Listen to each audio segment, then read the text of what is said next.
Hello, class. Hello, Dr. Sinclair. This is Valentina Rada, and we are talking about the project management outreach program as an internship experience for this practicum.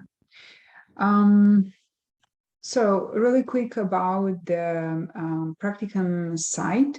It was actually the Project Management Institute, the Alamo chapter.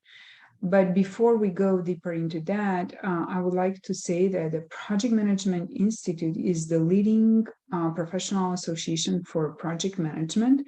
It is an international association that supports and provides tools and procedures for project managers and project management. The way Project Management Institute is organized, it has chapters called chapters around each community, and San Antonio chapters is called Alamo PMI. As a certified project manager, I'm a member of this chapter since 2018, and for the last 2 years, I've been volunteering in different activities.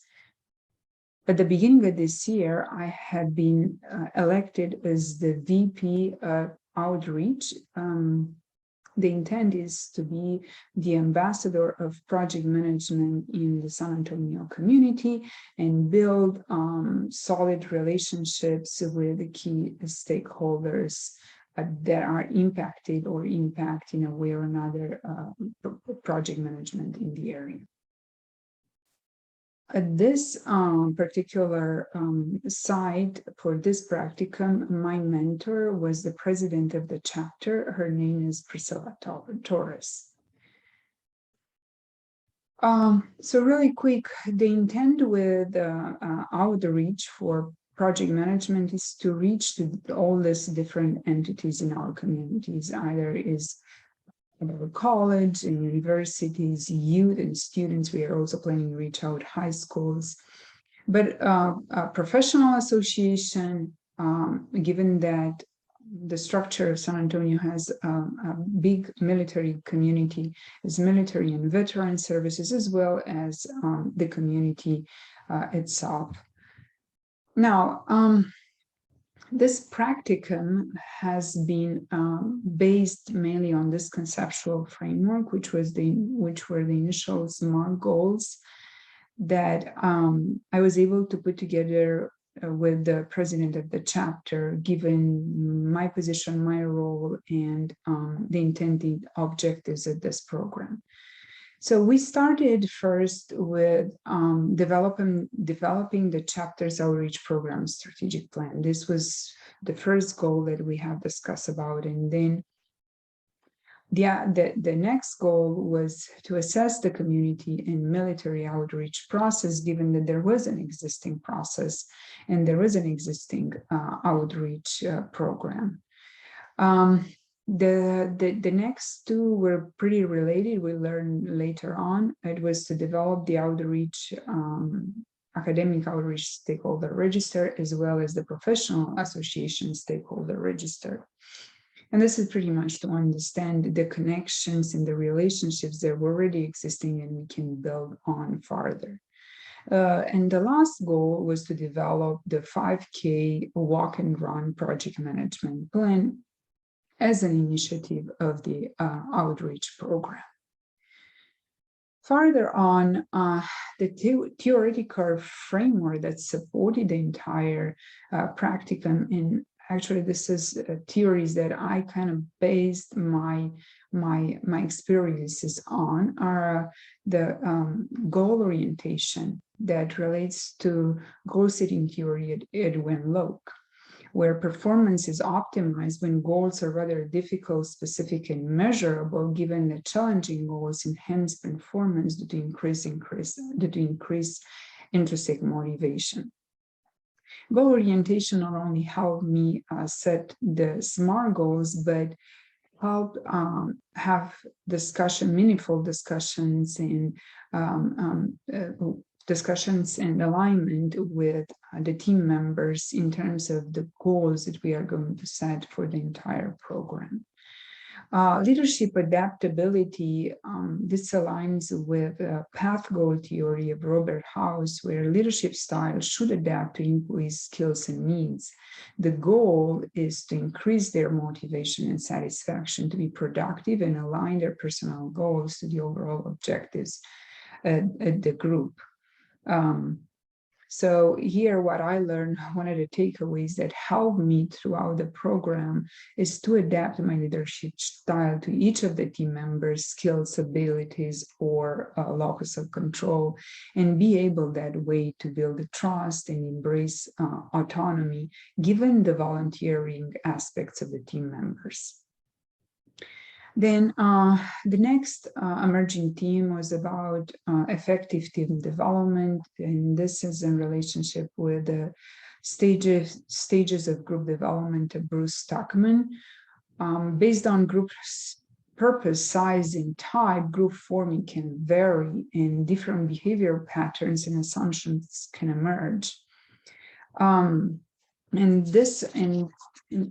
given this theoretical perspective, I had to acknowledge certain stages the teams was in, either it was forming or storming or normally performing.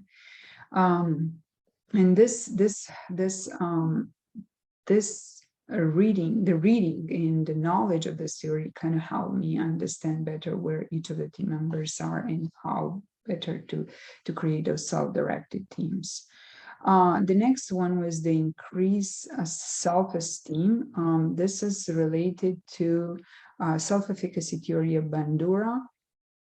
And in my bigger takeaways were that achieving a goal, generating, setting other goals increases self-esteem, and it is thus linked to increased involvement.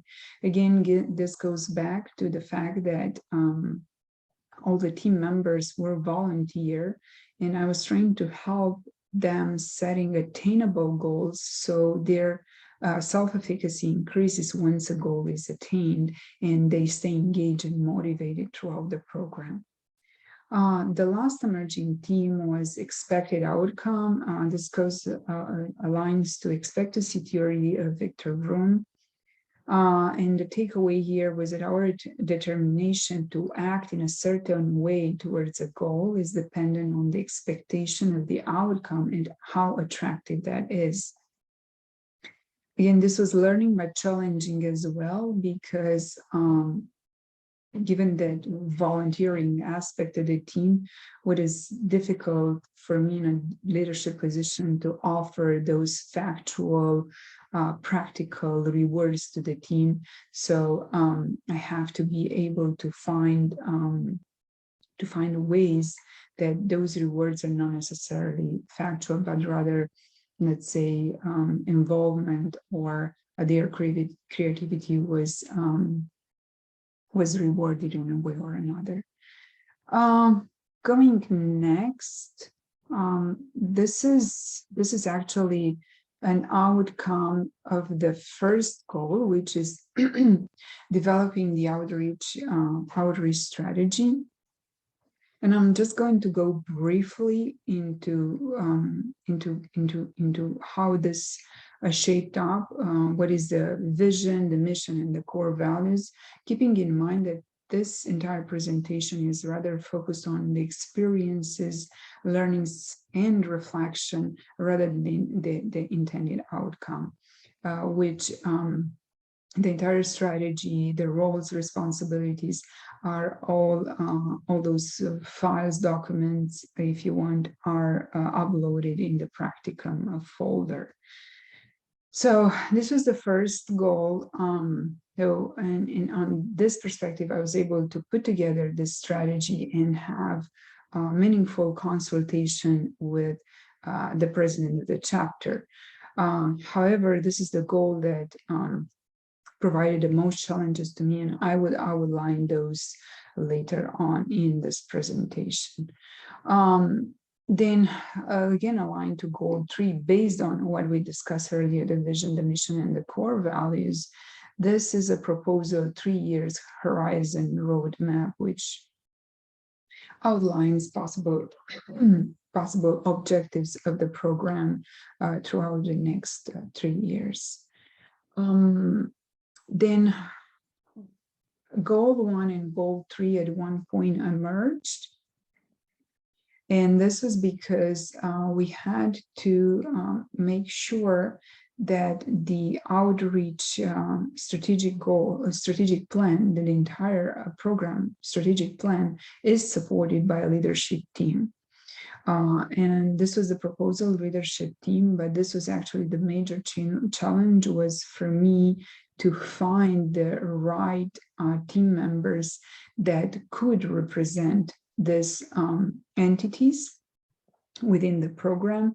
And as I say, the challenge was that working with volunteers, I either found people that have the expertise and or the relationships in certain of these areas, but they were not really interested to volunteer, as well as there were people that were very willing to volunteer, but they didn't have the expertise and or the connections. So really quick, just because this was the major challenge of the program on developing this strategic plan, I put this from a perspective of just JIP's reflective cycle.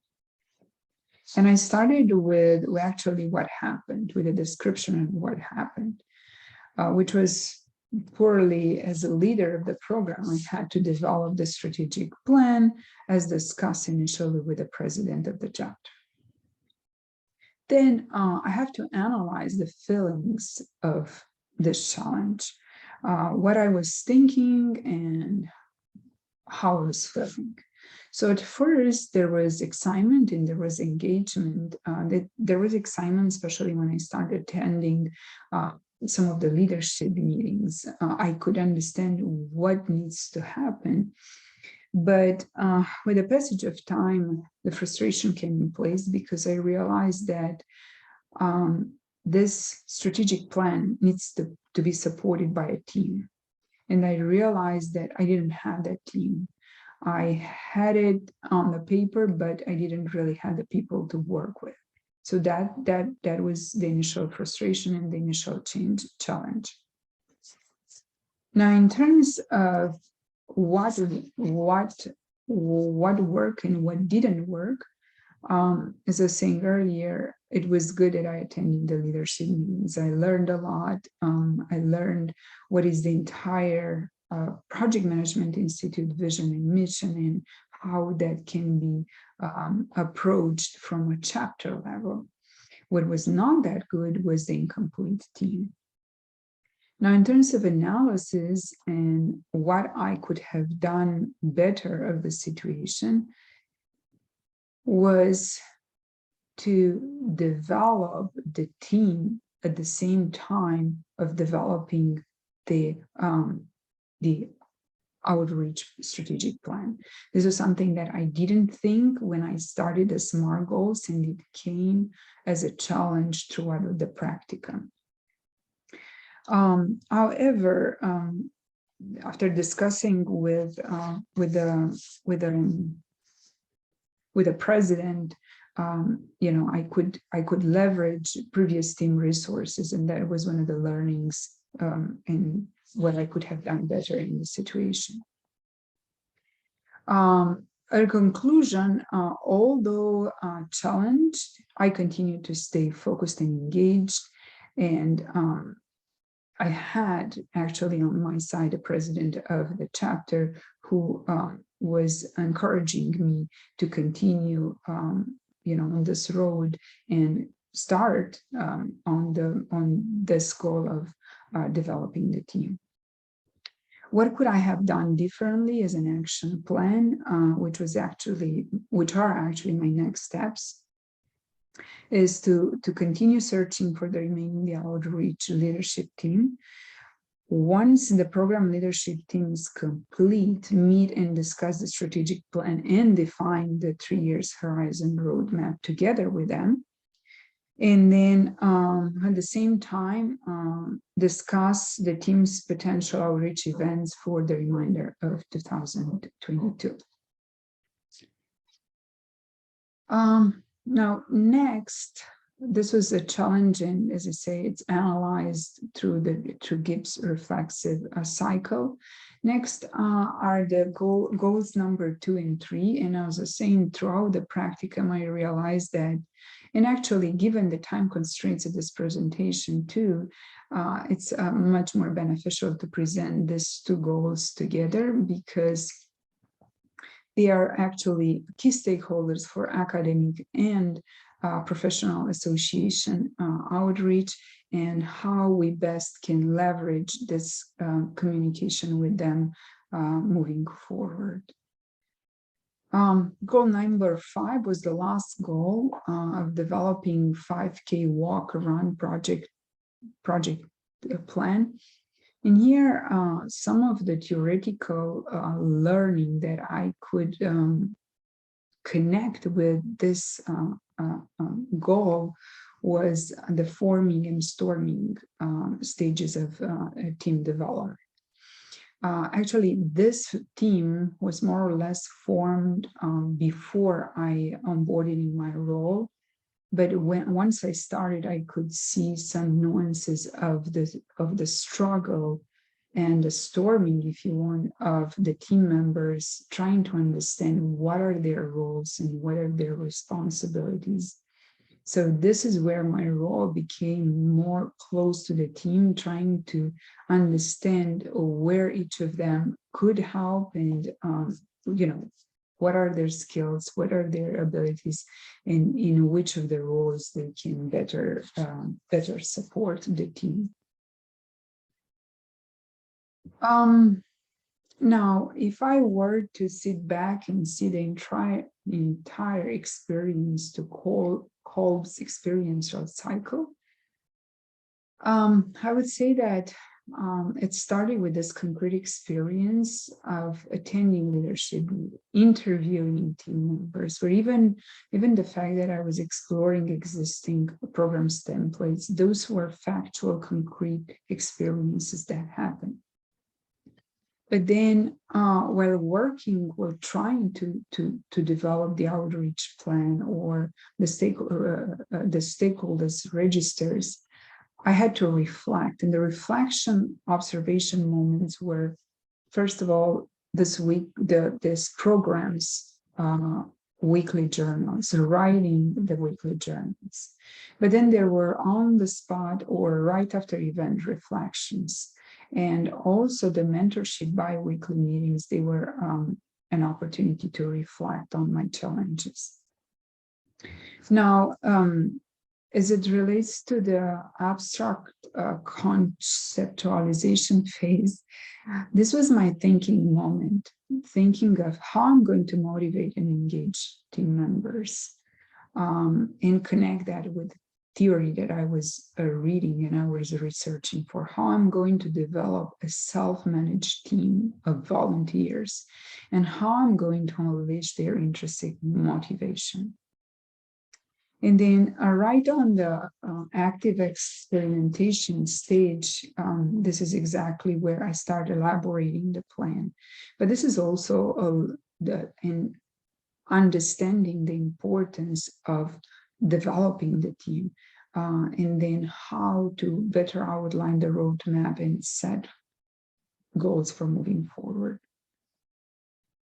I would say that the overall takeaway from this experience was that, especially as it relates to developing the strategic plan, it does not only require the feel and watch of the experience and the reflection of the observations, but the most important part was the doing. Doing actually triggered the most learning throughout the program. Observing and just reflecting was not enough, and wouldn't be enough if doing wouldn't happen. So really quick about the learning style that I've been using throughout this program. I would say that I was mainly oscillating between accommodating and converging. Why? Because I was interested in action and results. I was interested to feel by doing and doing by feeling, but actually being involved. And then converging, I had to make decisions. I have to decide on which team members could help, decide on their roles and responsibility. So again, doing and thinking at the same time. Now, I wish I would have spent a little bit more time on the diverging stage, generating the ideas. And I did that in the beginning, watching and feeling, observing, and leadership meetings. But I don't feel I did that enough. And I also don't feel that assimilating this, I use as much as the assimilating learning style and comparing the alternatives being more strategic. So, based on all this entire experience, I could wrap up interestingly with a upcoming or revised SMART goals based on my experience. And I was saying earlier, I realized how important it is to develop the outreach leadership team, and then discuss the strategic plan with the team, and then discuss even further what is the 3 years roadmap. Are the teams supporting it? Do they see things differently? And then even further outline the remainder of 2022 outreach events. And then obviously continue the 5K walk around project plan through when this event will happen, which is somewhere in October. So overall, I do want to be thankful for this experience, and to kind of reflect on how this experience was powerful and thoughtful, and the importance of learning through reflection, and the importance of strategizing and learning from previous experiences, learning from doing, and also considering and learning from failure when that occurs in a positive way, and reflect on what could have been done better. But overall, thank you for the time, and have a great day.